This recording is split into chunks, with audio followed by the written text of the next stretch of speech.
안녕하세요. 실전 투자자 라상입니다. 지난 3월 22일 알리바바가 2024년까지 자사주 매입을 확대하겠다는 발표를 했습니다. 그 전까지 알리바바를 비롯한 중국 주식들이 상장 폐지가 될 수도 있다는 기사도 나오고 여러 가지로 상황이 좋지 않았는데 이번 자사주 매입 확대 발표와 상장 폐지가 안 될 거라는 기대도 나오면서 주가가 계속 오르고 있는 상황인데요.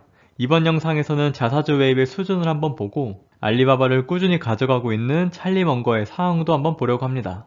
우선 알리바바의 이번 자사주 매입 상황부터 말씀드리면 알리바바의 자사주 매입 수준은 25빌리언 달러 수준으로 자사주 매입을 발표한 3월 22일에만 11%가 올랐습니다. 3월 25일 시초가 기준으로 알리바바의 시가총액이 317빌리언 달러 수준이니까 단순히 비율만 보더라도 총 시가총액의 7.9%를 매입해서 소각한다는 내용입니다. 자사주 매입 효과에 대해 간단하게 말씀드리면 시가총액 계산이 주식수 곱하기 주가인데 자사주 매입을 하게 되면 그만큼의 주식수가 줄어들게 되니 동일한 시가총액을 맞추기 위해 주가가 올라가는 상황이 벌어집니다. 이 상황에서 기존의 주주들은 본인이 가지고 있는 주식수는 동일한데 주가가 올라가게 돼서 이득을 보게 되는 결과가 나오게 되는 겁니다.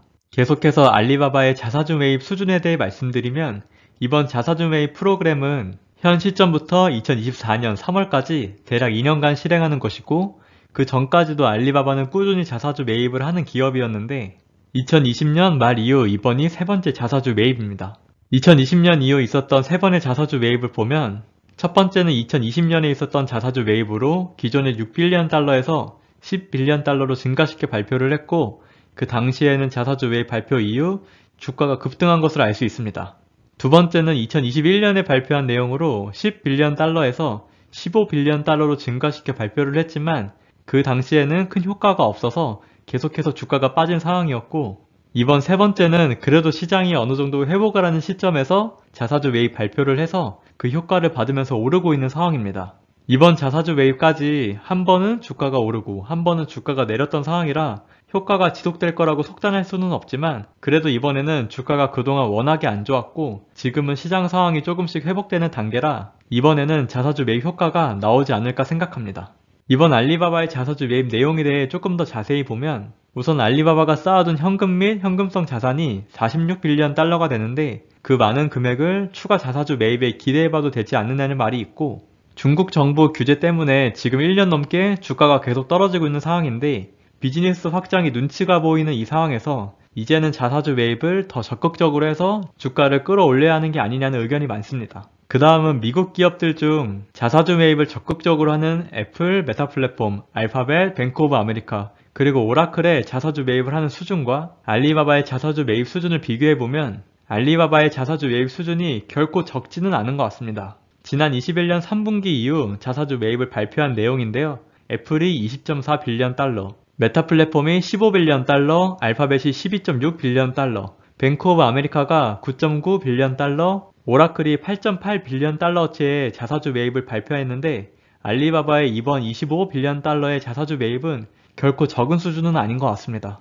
하지만 아직 많이 남은 현금이랑 2년간 25달러 자사주 매입 수준이니까 1년 단위로 계산을 해보면 12.5빌리언 달러라고 보면 또 그렇게 엄청난 수준은 아닌 것 같습니다.